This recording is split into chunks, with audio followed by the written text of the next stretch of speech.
Instead of going for a full-blown chart in Excel, we now have the ability to add sparklines to your data. What these are effectively inline little mini graphs that can display the pattern of the data. Let's take our sales data 2013 and demonstrate as an example. Let's start with the January file. If we wanted to create a chart, we could do that, highlight the data, create a chart. If instead what we wanted is a little sparkline, perhaps here in this cell, let's widen it so it would be quite a long sparkline, have a little mini graph here that shows me how this data looks. A little mini graph here, a little mini graph here, how that data looks. And then for the West, another little mini graph. Well, those are sparklines. Now, to insert sparklines, you don't actually need to highlight anything to start with, but if we do highlight where we would like the sparklines to go, it will make one little step easier in the sparkline process. We then go to the Insert ribbon, come along to Sparklines. It has its own little section. There are three different types of sparkline graph. There's a line, that's a straightforward line that you would get in a line chart. There are columns, so again like a column chart. And then there's a win-loss, which effectively is a column that has the ability to show negative numbers around the zero axis. Let's start with a line sparkline. So I'd like a sparkline that is a line. Now I need to tell it where the data is. I also need to tell it where to put the sparklines. And because I highlighted these 4 cells here, the assumption is these 4 cells is where you would like the sparklines to go, and that is already pre-entered. If I'd highlighted nothing, then I would need to go and enter this range as well. I do need to enter the data range, so I click in and then click and highlight my data, which is north, south, east and west, and then each of the types of transportation that we have sold. That's B3 to H6, and the sparklines will go into J3 to J6. Okay, and the sparklines appear. So these are relative representations of the value within each cell. With the sparkline selected, I get the Sparkline Tools Design Sensitive ribbon, which will allow me perhaps to put markers on so I can see where each of the points are. I've got a start, so I can see 245 is that one, then 34, then 345, then 656, then 967, then 1278, then 1589.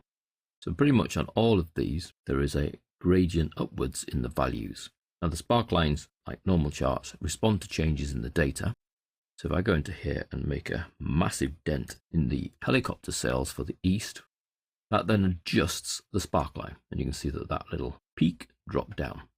Do the same here for the horses in the west. Let's go right down to 234, and you can see again there's a little dent in the sparkline, a little mini chart. So with the sparkline selected, we get the context sensitive ribbon. In here we can make the changes. We already added markers. We could add the last point and the first point if we didn't want markers. With the markers on, you can't see the difference between the first and last. The first and last would work without the markers. We could actually ask it to highlight the high point without the markers because it's actually at the end of all of them, and the low point, which is consequently the second value in all of them. But if we again adjust, let's go to 460, that then is no longer the lowest point. This point here is. Back into the sparklines. We can adjust the style. There's different colors up here. I could have a different color line. I could have a different color line with a different point. I can customize the sparkline color myself. So if one of the pre-built styles is not what I'm after, I might want an orange line. And I can customize the marker color. So we have different markers. The default marker color, the high point marker, the low point marker, the first point, the last point. If I change all my markers to red, then we get some red markers, but the high and the low remain as the default blue. I can also control the axis. Here it's set to automatic for each sparkline. Within a sparkline, it decides on how to spread these out based on the lowest and the highest value. If we say the axis must be the same for all sparklines, then the scale must be the same. So if you're trying to compare sparkline to sparkline for a set of data, then really you ought to change that so it is the same for all sparklines, and the same for the maximum value as well. But now you can compare these sparklines to each other for relative sales without them being effectively linked to each other. So I'd make them go back to automatic for each sparkline. Then the line is relative, only within its own values. So here we have some values. If we made them really quite small, then within itself, the graph can be used to compare. We say, oh, the high point is there. which is the fourth one, 1, 2, 3, 4, helicopters sold. But you couldn't compare that line to that line because the values are so much lower.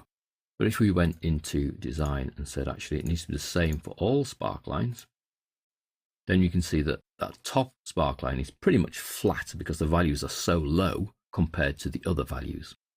It all depends on how you're using the Sparkline, whether you want it to be just a graphical representation of the values in that particular range, or whether you need them to be compared to each other. We can also change the Sparkline to one of the other two types. So we have a column and we have a win-loss. Now all of the values here are positive, so they're all effectively above the 0 line. The column one looks quite good. Again, it retains what you've ticked in here. I've got a high point ticked and low point ticked. If I take those off, then there's no differential between the colors of each of the columns. That's introduced you to Sparklines, and you can see their use.